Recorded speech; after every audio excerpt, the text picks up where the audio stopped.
Terima kasih buat yang sudah melayani. Hari ini saya akan khotbah mengenai faith and future, iman dan masa depan. Katakan iman dan masa depan. Bapak Ibu sekalian, percayakah kita bahwa Allah Bapa itu ada di masa depan kita? Katakan amin. Katakan amin. Dia ada di masa depan kita. Dia ada di masa depan anak-anak kita.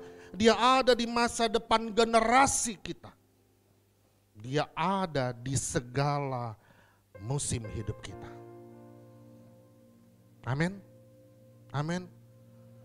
Jadi Yesus itu ada di masa depan kita. Kalau dia ada di masa depan kita, maka kita tidak perlu khawatir, tidak perlu takut. Kita perlu tenang dan percaya kepada dia. Waktu kita bicara tentang masa depan, orang dunia, ya kalau orang Chinese itu cari wahmia. Ada yang Chinese di sini? Oh, enggak ada ya. Cari suhu. Cari orang pintar. Ada orang pintar di sini? Orang pintar yang tanda kutip itu loh. Ke Gunung Kawi. Ada enggak orang percaya seperti itu? Ada orang Kristen seperti itu? Suka dengan ramalan-ramalan. Betul? Oh. Orang Kristen suka enggak seperti itu? Hah? Onel bilang enggak. Enggak salah lagi gitu.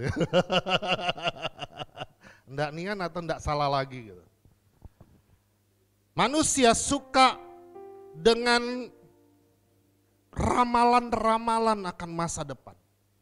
Di dalam gereja kadang-kadang suka dengan nubuatan-nubuatan. Kadang-kadang malah nubuatan itu jadi lu buat-buatan.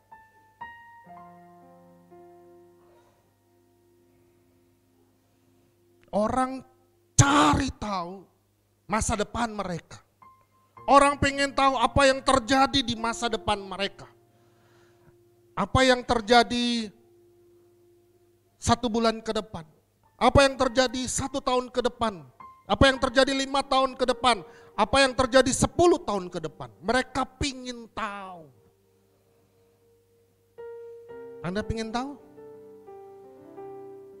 Alkitab itu menjawab semua keingintahuan kita itu. Katakan amin. Alkitab memberitahu semua keingintahuan kita tentang masa depan kita. Alkitab menjawab segala sesuatu yang akan terjadi di masa depan. Makanya dikatakan Alkitab itu bukan seperti buku biasa. Dia hidup dan punya kuasa. Makanya waktu kita baca hari ini, lalu kita baca minggu depan, kadang-kadang kita menemukan sesuatu yang berbeda dari firman Tuhan itu. Tuhan singkapkan, Roh Kudus bukakan sesuatu yang berbeda, yang luar biasa lagi bagi kita. Ayatnya sama, halamannya juga di halaman yang sama, kitabnya, bukunya kitab yang sama yang kita pegang minggu sebelumnya. Tapi kita boleh menerima sesuatu yang berbeda. Dan firman Tuhan itu selalu baru tiap pagi. Dan itu membuktikan bahwa firman Allah itu hidup. Katakan amin. Tidak sama seperti tulisan manusia biasa. Tidak sama seperti buku-buku biasa lainnya. Makanya kita diberkati kalau kita membaca firman Tuhan. Mencintai firman Tuhan. Kalau kita boleh makan makanan jasmani. Sehari berapa kali? Iya. Kalau badannya sampai segendut ini. Rohaninya juga harus segendut ini. Amin. Nah, kalau jasmaninya sekering itu. Mudah-mudahan rohaninya tidak sekering itu. Kok Lilis senyum-senyum? Amin. Maksudnya apa? Maksud saya Biarlah kita mencintai firman Tuhan sepanjang hidup kita. Waktu kita dalam masalah, waktu kita dalam kelemahan, kita tidak cari yang lain. Kita berdoa, lalu Tuhan mengingatkan apa yang pernah kita baca. Itulah dikatakan bahwa firman itu hidup di dalam hidup orang percaya. Manusia tidak hidup oleh roti saja, tapi dia hidup oleh perkataan Allah. Dia hidup oleh firman Allah. Waktu kita lemah, Roh Kudus mengingatkan. Firman itu keluar dari dalam hati kita. Sehingga kita jadi tenang. Sehingga kita jadi kuat. Sehingga kita jadi tidak takut. Kita percaya dengan firman itu. Amin. Jadi kita berbeda dengan dunia ini. Kita enggak cari, apa kalau dulu itu, buku apa? Buku apa Pak? Primbon. Primbon itu orang Cina atau orang Jawa? Oh, orang Jawa. Primbon. Iya Pak. Primbon. Oh. Buku ramalan, enggak. Kita cari firman Tuhan. Amin. Hari-hari ini saya suka bawa mobil. Sejak ada tol. Semuanya rasanya enak, ya, dekat gitu. Tapi capek juga masih, karena badannya sudah tidak muda lagi. Ada yang pernah bawa saya, dalam istirahat saya bilang, saya ingat dan tahu diri, tapi kadang yang bawa tidak tahu diri kan, lupa saya bukannya tidak tahu diri gitu, tidak tahu saya gitu kan. Istirahat saya bilang, tidak terus aja. Kadang-kadang waktu berjalan, ya kita diberkati dengan teknologi. Ada yang namanya sekarang apa? Google Map, ada Waze gitu ya. Kalau dulu orang jalan pakai apa? Kalau anak-anak milenial ini enggak tahu lagi mungkin peta. Tahu enggak peta? Kalau saya sama Pak Elia pasti tahu peta. Tahu peta? Peta. Peta katanya. Nah, kalau peta, kita enggak tahu posisi kita sekarang di mana. Mungkin tahu, tapi kita juga hendak ke satu tujuan, kita enggak bisa tahu kita lewat mana. Jalan mana yang paling baik. Lalu di depan ada macet atau tidak. Ada yang rintangan-rintangan lain atau tidak. Tapi kalau dengan Google Map, dengan Waze, kita bisa tahu.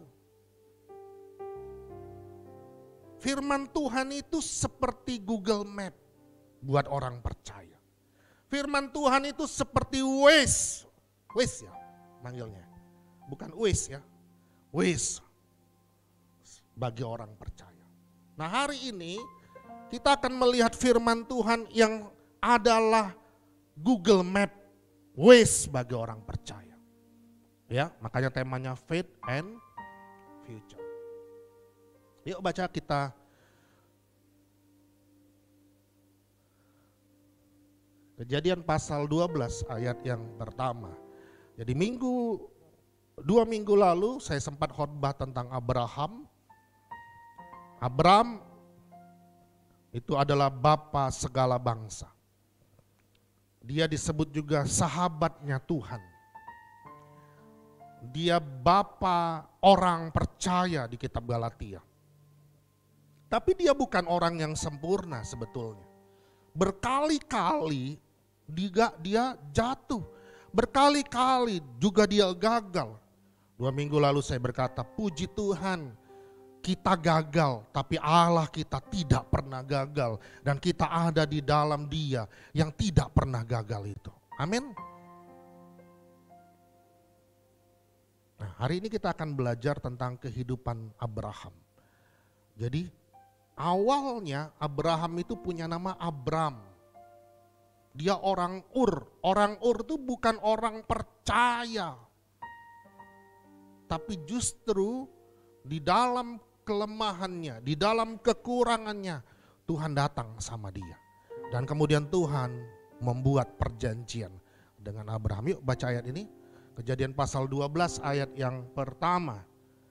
Berfirmanlah Tuhan kepada Abram, pergilah dari negerimu dan dari sanak saudaramu dan dari rumah bapamu ini ke negeri yang akan kutunjukkan kepadamu.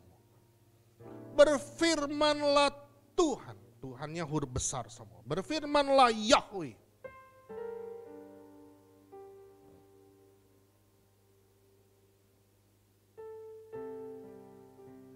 Pergilah. Katakan pergilah. Katakan pergilah. Pergilah itu bahasa Ibraninya leha. Katakan leha. Jangan ragu-ragu. Enggak mercik enggak. Itu narik ke dalam masalahnya. Leha. Kan enggak mercik kan? Yuk ikuti. Leha. Ketawa si Lilis. Kenapa ada yang bau ya? Apa artinya? Apa arti leha? Hah?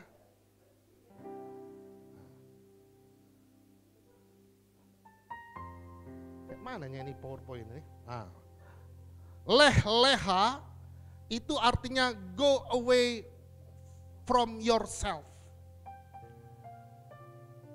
Pergi dari dirimu sendiri. Keluar, pergi dari dirimu. Cutting off. Ini bicara tentang manusia yang lama. Bicara tentang identitas yang baru. 2 Korintus 5 ayat 17 katakan apa? Kamu adalah ciptaan yang baru, yang lama sudah berlalu dan yang baru sudah datang. Makanya kalau kita baca tadi Kejadian 12 ayat yang pertama tadi, pergilah dari negerimu dan dari sanak saudaramu dan dari rumah bapamu ini ke negeri yang akan kutunjukkan kepadamu. Jadi itu bicara tentang meninggalkan diri kita yang lama, melepaskan diri kita yang lama, lalu kepada hidup yang baru. Bicara tentang identitas yang baru. Coba ini ya, ini konsisten firman Tuhan.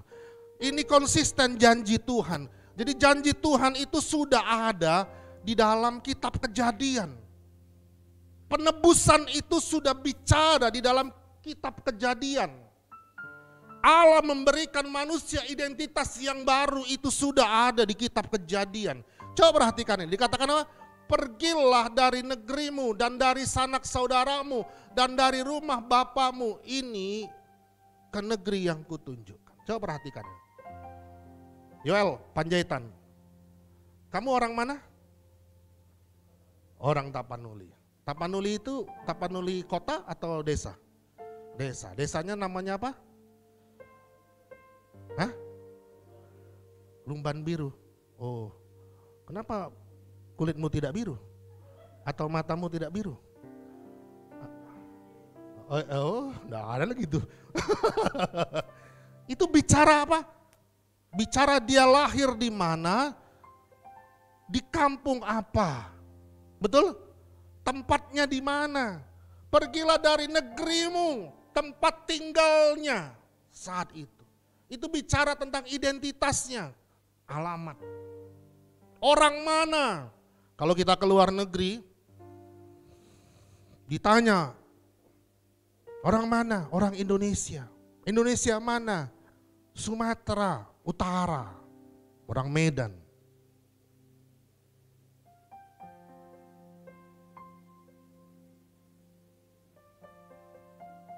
Sumatera Utara, orang Medan. Itu bicara tentang identitas, bahwa dia orang Medan. Pergilah dari negerimu, dari sanak saudaramu dan dari rumah bapamu ke negeri yang akan kutunjukkan. Kamu anak siapa? Itu bicara tentang identitas. Jadi ini bicara tentang apa? Kehidupan yang baru yang kita miliki di dalam Yesus. Ini bukan cuma bicara tentang Abraham yang harus pergi keluar, tapi ini bicara tentang identitas yang baru. Di masa depan, Abraham yang belum kenal Tuhan, yang belum jadi Abraham itu, Tuhan sudah tunjukkan rencananya yang besar itu dalam hidup Abraham. Luar biasa Tuhan.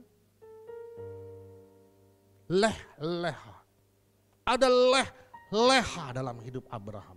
Ada leh-leha dalam hidup kita yang percaya kepada Dia. Amin. Yuk kita teruskan. Kejadian 12 ayat 2 dan 3. Ayo baca sama-sama 1, 2. Aku akan membuat engkau menjadi bangsa yang besar dan memberkati engkau serta membuat namamu masyhur.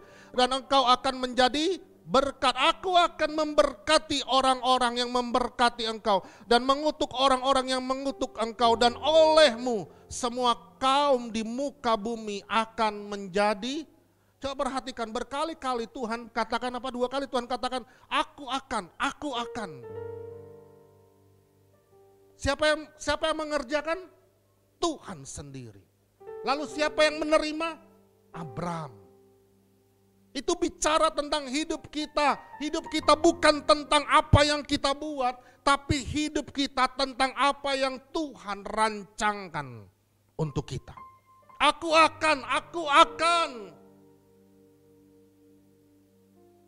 Lilis, aku akan, kata Tuhan. Ada rancangan Tuhan di dalam hidup orang percaya. Ada masa depan yang Tuhan siapkan untuk orang percaya. Ada Dia di masa depan hidup orang-orang percaya. Inilah janji Tuhan kepada Abraham. Dan kalau kita terus baca, Tuhan berkata apa? Engkau akan diberkati, keturunannya seperti apa? Bintang di langit, pasir di pantai. Dan kitalah bintang-bintang di langit itu saat ini. Dan pasir di pantai itu. Lalu 2 minggu lalu saya khotbah, ada rahasia yang besar yang kadang tidak dikhotbahkan atau ketinggalan untuk dikhotbahkan. Di Kejadian pasal-pasal terakhir itu bukan cuma bicara tentang bintang di langit. Bukan bicara tentang seperti pasir di pantai. Tapi lebih dari itu, dikatakan apa? Dari itu muncul raja-raja. Jadi dari keturunan Abraham, banyak raja-raja yang muncul. Enggak ada yang amin. Siapa yang raja-raja itu? Tunjuk tangan dong. Saya Tuhan. Itu. Karena kita adalah keturunan Abraham. Amin. Bahkan bukan cuma raja-raja. Yesus, ya, anak Daud. Daud itu keturunan Abraham. Jadi king of the king, raja di atas segala raja. Amin. Tuhan ada di masa depan Abraham. Katakan Tuhan juga ada di masa depan saya. Oh, yang paling kuat dengarlah Tuhan, berkatilah dia lebih kuat. Ya, kadang-kadang kita harus perkatakan firman itu dengan iman kita. Bukan cuma kadang-kadang ya. Mana yang lebih kita sering katakan? Prediksi dunia ini atau janji Tuhan? Mana yang lebih kita percayai? Prediksi manusia atau apa yang dikatakan firman Tuhan? Ya. Hari-hari ini orang pada meramalkan. Iya kan? Semua orang meramalkan, lihat masa depan. 2023 katanya tahun resesi. Ya. Bahkan sebelum habis Covid, saya perhatikan ada seorang hamba Tuhan, saya tidak sebut namanya. Berkali-kali dia khotbahkan apa yang akan terjadi pasca Covid dari tahun 2023 sampai 2025. Lalu saya mendapat penglihatan dari Tuhan katanya. Saya dalam hati saya yang bener aja Tuhan. Injil itu adalah kabar baik, bukan kabar buruk. Ini dari mana sebenarnya dia dapat? Saya tidak percaya itu dari Tuhan. Saya tidak percaya itu dari Bapa di sorga. Firman Tuhan bilang apa? Dia merancangkan rancangan yang apa? Kenali Bapa kita. Kenali Tuhan kita. Bapa di sorga saja tahu, ada di kitab Matius. Tahu mengasihi anak-anaknya, apalagi Bapa di sorga. Kenali Allahmu, kenali Bapamu. Dia adalah Bapa yang baik, Bapa yang mengasihi. Masakan dia rela menebus kita, mengutus anaknya yang dikasihinya itu, yang tunggal itu, rela mati di atas kayu salib. Lalu kemudian setelah kita diselamatkan, setelah kita disebut menjadi anak-anaknya, lalu waktu kita ada di dalam bahaya, masakan Bapa membiarkan kita ada di dalam bahaya itu. Induk ayam pun, induk burung, waktu anak-anaknya dalam keadaan terancam, dia datang, dia sembunyikan anak-anaknya di bawah kepak sayapnya. Masakan Bapa kita di sorga membiarkan. Kenali Bapamu. Bapamu adalah Bapa yang baik, Bapa yang menjaga anak-anaknya, bukan Bapa yang jahat. Dan saya memberitahu kepada kita semua, Bapa yang baik itu Bapa yang ada di masa depan kita. Bukan cuma di masa depan Abraham, dia juga ada di masa depan kita. Amin. Coba kita lihat lagi. Yeskiel 36 ayat 26 dan 27. Ayo baca sama-sama 1, 2, iya. Kamu akan kuberikan hati yang baru dan roh yang baru di dalam batinmu. Dan aku akan menjauhkan dari tubuhmu hati yang keras. Dan kuberikan kepadamu hati yang taat. Rohku akan kuberikan diam di dalam batinmu. Dan aku akan membuat kamu hidup menurut segala ketetapanku. Dan tetap berpegang pada peraturan-peraturanku. Dan kita berpegang dengan peraturan-peraturan Tuhan, dengan Taurat Tuhan, dan melakukannya bukan karena kita kuat, tapi karena ada Roh Kudus. Diam, katakan diam. Katakan diam. Kalau diam tuh gerak-gerak dah. Hah? Kalau diam tuh gerak-gerak dah. Kalau gerak-gerak bukan diam lah. Roh Kudus itu diam dalam diri orang percaya. Waktu Yesus naik ke sorga, Yesus bilang apa? Aku akan mengirimkan, Bapa akan mengirimkan roh penolong. Dan roh penolong itu akan diam di dalam dirimu apa? Sementara waktu engkau kudus saja, engkau berkenan saja. Begitu? Enggak. Justru Roh Kudus itu mengingatkan kita katanya. Jadi Roh Kudus itu diam, katakan diam. Kadang-kadang saya dulu juga seperti itu ya. Suka dengan lagu-lagu dulu. Mari masuk, mari masuk. Terus dari sorga ada suara. Sudah masuk, sudah masuk. Kapan dia masuk? Waktu Yesus naik terangkat ke sorga. Roh Kudus itu turun diam dalam hidup kita. Enggak keluar masuk dia. Kita terus ada di dalam hadiratnya, di dalam Roh Kudusnya. Roh Kudus itu ada di dalam kita. Diam di dalam kita. Enggak keluar masuk ya. Kayak teh celup sosro. Baca firman Tuhan. Itu janji Tuhan, dia tidak pernah meninggalkan kita. Kalau murid-murid, waktu Yesus ada, kemanapun murid-murid ada, Yesus ada. Mereka bersama-sama, katakan bersama-sama. Joel sini Joel. Kalau bersama-sama itu seperti ini. Saya kasih tahu.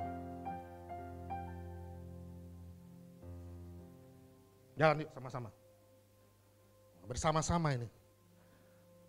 Sepadan enggak? Enggak sebadan. Bersama-sama seperti ini, bersama-sama. Kemanapun saya, dia ikut. Ini ya, bersama-sama. Ikut aja lah, jangan ngikut aja susah kau. Nah, itu bersama-sama. Kalau bersama-sama beda gak dengan diam? Beda. Ada, bersatu dengan kita. Jadi dimanapun kita ada, dia ada. Jadi kita lebih dari murid-muridnya. Amin. Roh Kudus itu ada di dalam kita. Dia tidak pernah tinggalkan kita. Makasih. Jadi waktu ke depan, Roh Kudus datanglah. Sudah ada di dalammu. Anda perlu berseru, memanggil namanya. Dia ada di dalammu. Amin. Roh itu katanya, rohku akan kuberikan diam di dalam batinmu, dan aku akan membuat kamu hidup menurut segala ketetapanku. Aku akan, katakan aku akan. Aku akan membuat kamu hidup. Jadi siapa yang membuatnya? Kalau kita berusaha hidup berkenan menurut standarnya Taurat, bisa enggak? Ada yang bisa?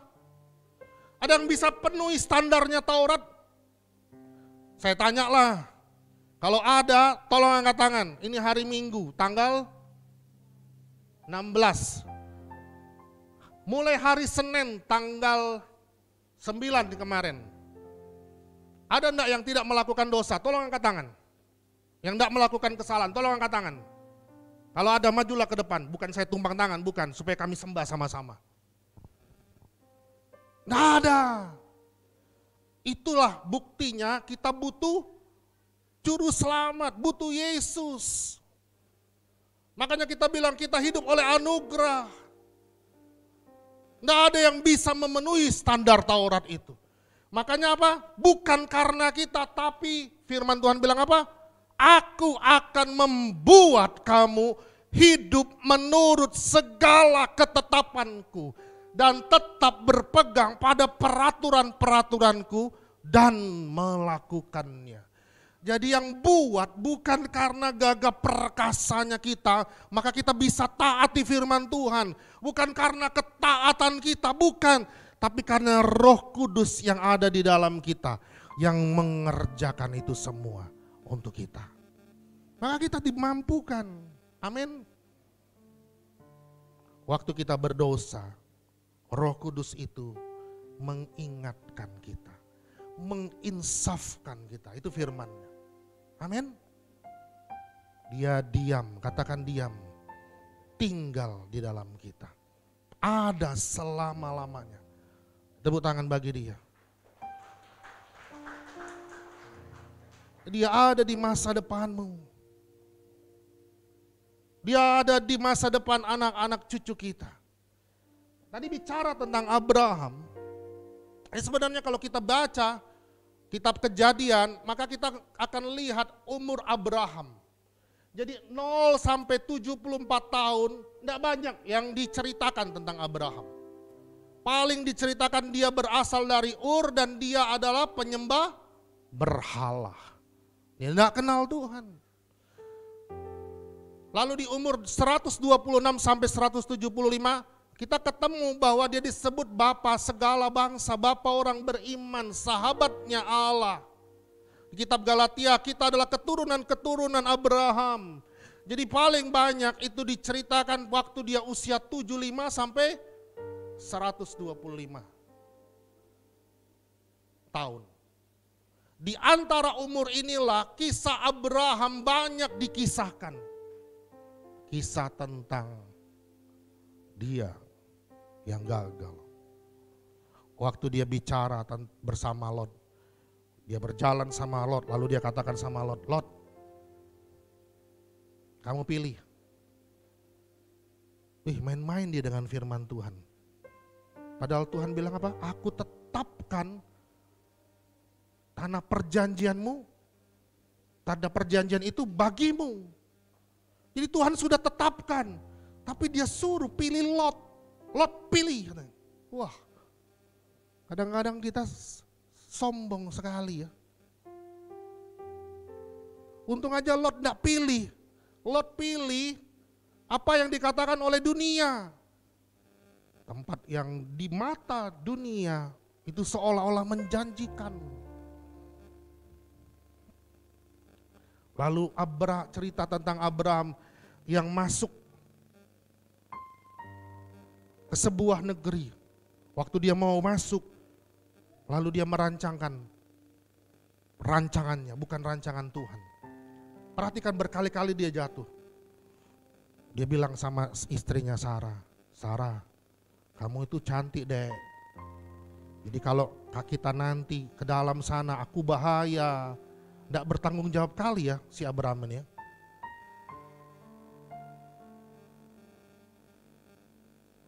Jadi kau jangan akui bahwa kamu itu istriku. Akui saja sebagai saudara. Lalu Firaun naksir sama Sarah. Dijadikannya gundiknya.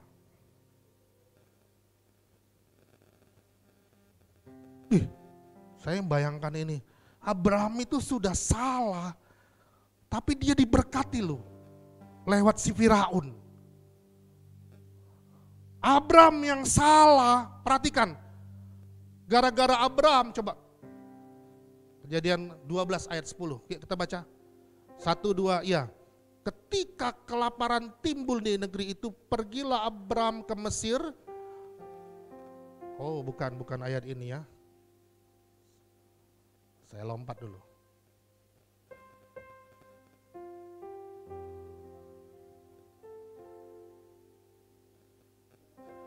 Yuk baca sama-sama, 1, 2, iya. Tetapi Tuhan menimpakan tulah yang hebat. Coba perhatikan ini. Siapa yang salah? Siapa yang salah? Siapa yang salah? Abraham. Tapi siapa yang dikasih tulah? Firaun. Harusnya yang terima hukuman itu siapa? Abraham. Tapi justru Firaun yang mendapat tulah. Yang apa katanya? Yang hebat kepada Firaun. Demikian juga kepada seisi istana, karena Sarai adalah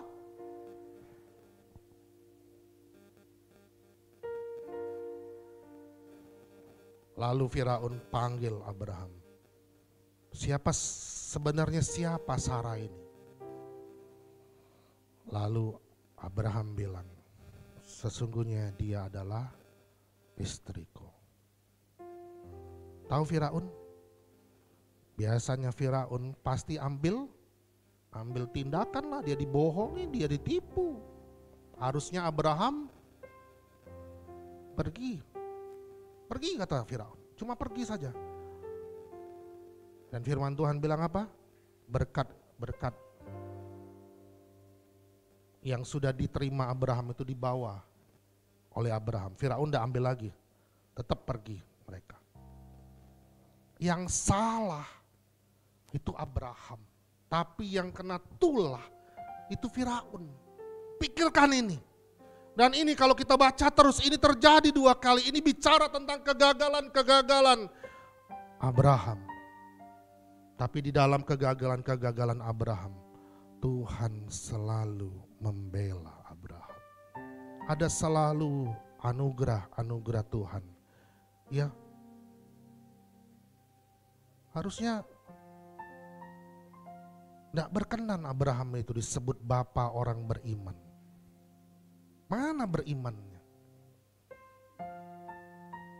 Tapi justru kita bisa lihat, oleh karena anugerah lah, hidup orang percaya itu dikatakan berkenan.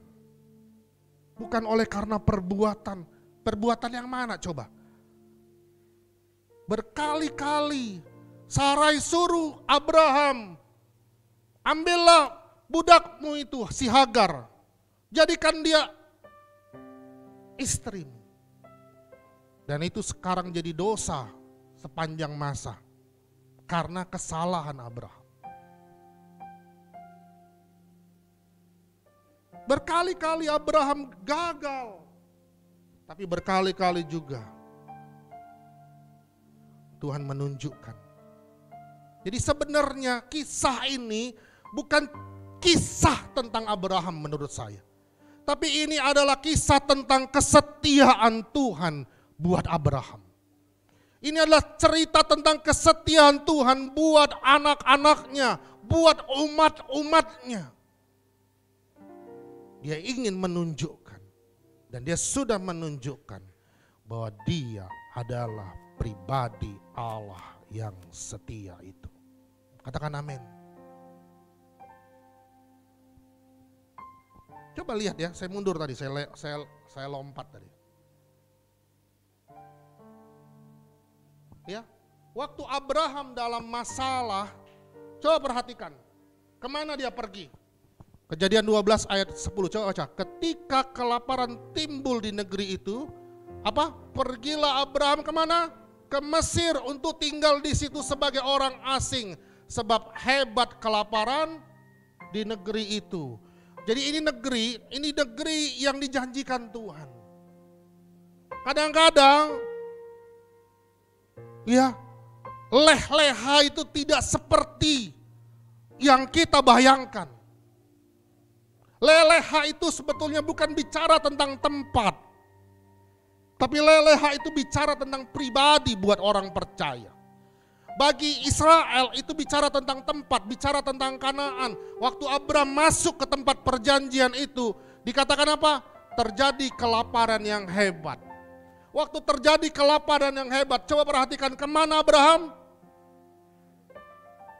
Pergilah Abraham ke Mesir untuk tinggal di situ. Sebagai orang Mesir bicara tentang dunia ini. Kadang-kadang kita orang percaya sama kayak Abraham. Waktu ada dalam masalah, waktu ada dalam kekurangan, kita kemana? Bukan cari firman Tuhan, tapi cari jawaban dunia. Cari solusi dari dunia ini.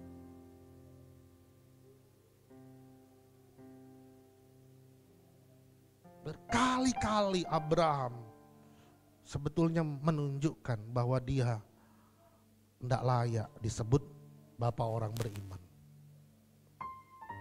Tapi itu buat kita manusia, yang menentukan siapa? Tuhan. Jadi kalau ada hari-hari ini bilang kamu tidak layak, kamu tidak layak jadi anak Tuhan, kamu orang berdosa. 2 minggu yang lalu saya cerita, ada hamba Tuhan, teman saya, udah lama gak ketemu. Terus kemudian dia sharing, lalu kami berdoa. Dia cerita tentang anaknya yang pergi dan hilang gitu. Kayak anak yang hilang lah. Dan hidupnya aut-autan. Gak jadi kesaksian. Bapak ini sedih, hatinya hancur. Saya bilang saya gak bisa ngomong apa-apa. Karena saya gak punya pengalaman seperti itu. Dan saya berdoa saya tidak mau punya pengalaman seperti itu. Biarlah anak-anak saya adalah anak-anak yang baik semua. Ya Pak Elia. Biarlah anak-anak kita tuh anak-anak yang kalau orang Chinese bilang kuai-kuai. Baik-baik semua. Saya percaya anak-anak di sini baik-baik semua. Amin.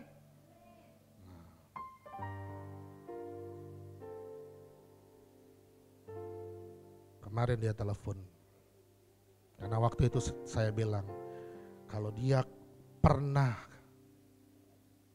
kenal Tuhan, kalau dia mengakui dengan imannya, dia menerima Yesus sebagai Tuhan dan Juru Selamat, saya percaya dia akan kembali. Tuhan tidak akan pernah, bukan masalahnya kita ada di dalam dia, masalahnya adalah kita tidak mungkin lepas dari tangan dia.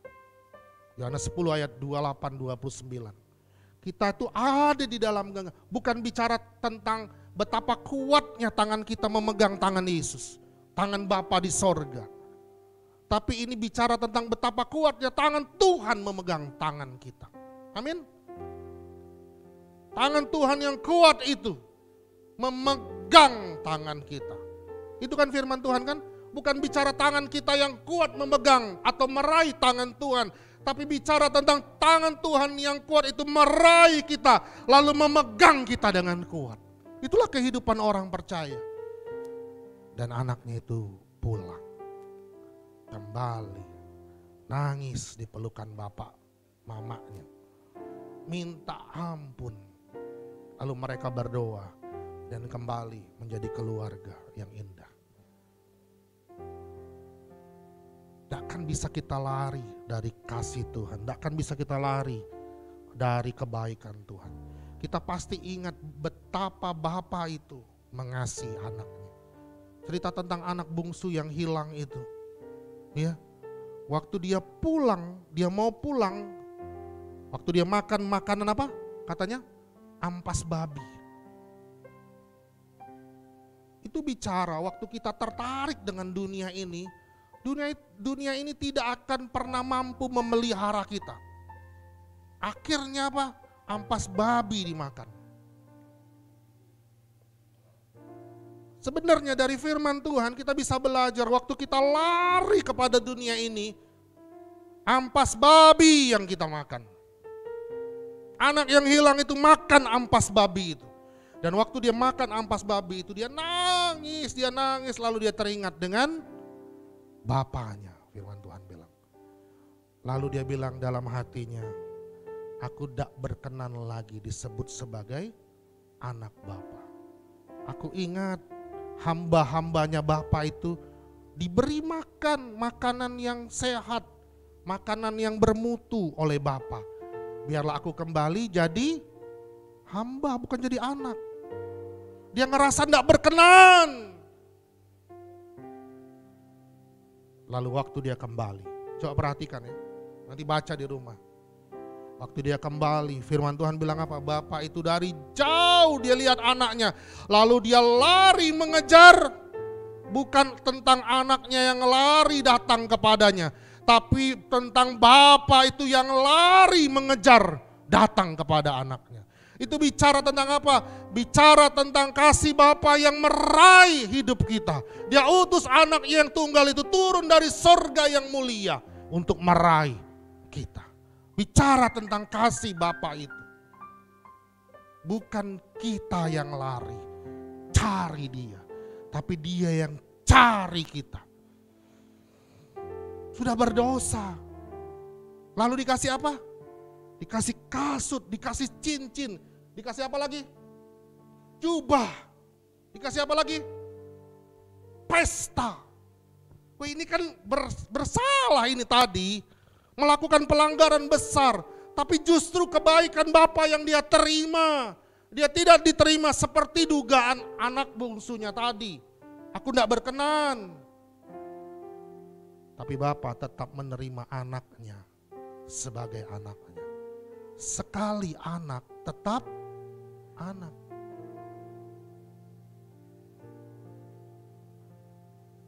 Sekalipun kau jatuh ke dalam lembah yang kelam,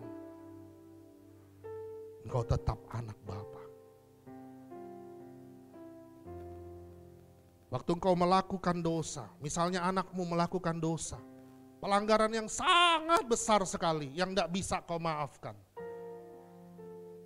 Kau kesel, engkau marah, tetap dia anakmu, tetap dia anak kita, tidak bisa lepas. Sekali anak tetap anak. Demikian juga kita dengan Bapa kita di sorga. Sekali kita anaknya, tetap anaknya, walaupun kita bandel, tetap kita anaknya.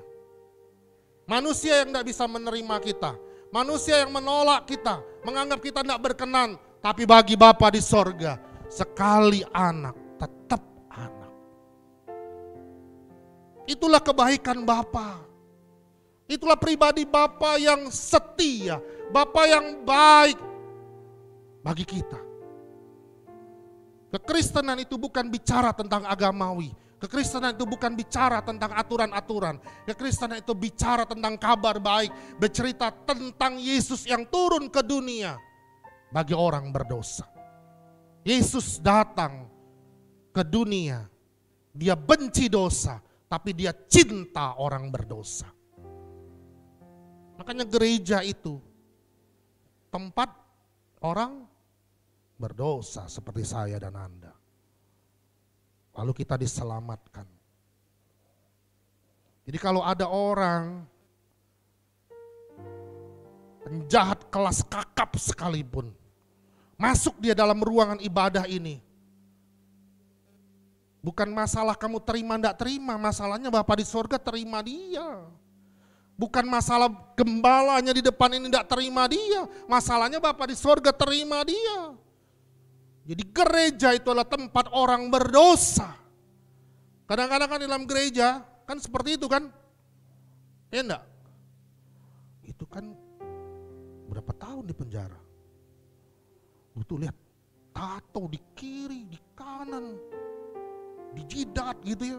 Ada tato di jidat ya? Pak Yo ini. Mulai kita menghakimi.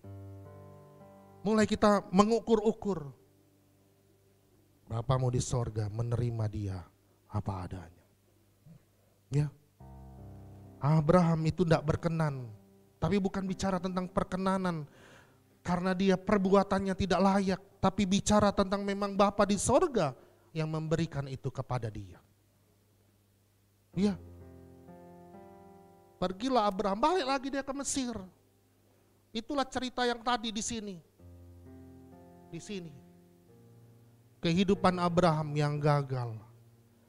Tapi masalahnya kisah hidup Abraham ini bukan kisah tentang hidupnya yang gagal, tapi kisah tentang kesetiaan Tuhan bagi Abraham.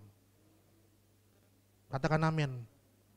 Kisah hidup kita bukan tentang kelemahan kita, bukan tentang kegagalan Tuhan, tapi tentang kesetiaan Tuhan. Amin. Amin. Coba kita teruskan. Ayo Kejadian 13 ayat 3 dan 4. Ia berjalan dari tempat persinggahan ke tempat persinggahan, dari tanah Negeb sampai dekat Betel, di mana kemahnya mula-mula berdiri. Perhatikan, antara Betel dan Ai, ke tempat mesbah dibuatnya dahulu di sana. Disitulah Abraham memanggil nama. Wah, ini luar biasa ya. Waktu Abraham tahu berkali-kali ia gagal. Dan waktu itu juga Tuhan tunjukkan berkali-kali juga Tuhan tetap setia kepada janjinya. Lalu Abraham kembali. Katakan kembali. Di mana kemahnya mula-mula berdiri. Abraham dipulihkan. Abraham dipulihkan, diberkati, diurapi. Dia kembali. Seperti cerita anak teman saya tadi, kembali. Wow. Ini siapa yang buat? Ingat tadi ayatnya? Tuhan akan. Jadi sebetulnya semua ini Tuhan hendak menunjukkan kepada kita. Bukan kuat dan gagahnya Abraham. Bukan karena prestasi-prestasi Abraham. Bukan karena kelayakan-kelayakan Abraham. Tapi ini tentang kesetiaan Tuhan. Tuhan yang setia itu ada di masa depan kita. Tuhan yang setia itu ada di masa depan saya dan Anda. Tuhan yang setia itu ada di masa depan anak-anak kita. Tuhan yang setia itu ada di masa depan generasi kita, anak cucu kita. Amin. Mari kita tutup dengan Yeremia pasal 29 ayat yang ke-11. Saya undang semua yang melayani untuk maju ke depan. Yuk baca sama-sama, dan semua jemaat saya undang bangkit berdiri. Saya akhiri karena rupanya sudah mau jam 12. Udah ada perut yang berbunyi kayaknya dari belakang. Kayaknya perutnya siapa itu? Yuk baca kuat-kuat. Lebih kuat dari suara perut yang lapar tadi. Yeremia pasal 29 ayat 11. 1, 2, ya. Sebab aku ini mengetahui rancangan-rancangan apa yang ada padaku mengenai kamu. Demikianlah firman Tuhan, yaitu rancangan damai sejahtera dan bukan rancangan kecelakaan, untuk memberikan kepadamu hari depan yang penuh harapan. Tepuk tangan bagi Tuhan. Awal ayat ini, siapa yang berkata? Tuhan. Tuhan bilang, sebab aku ini, katanya. Aku, kata Tuhan, mengetahui rancangan-rancangan apa yang ada padaku mengenai kamu. Dia tahu, karena dia yang buat masa depanmu. Ya, bukan kisah hidup Abraham di Kejadian itu sebetulnya bukan kisah hidup Abraham kalau saya bilang. Tidak cocok dia disebut bapak orang beriman.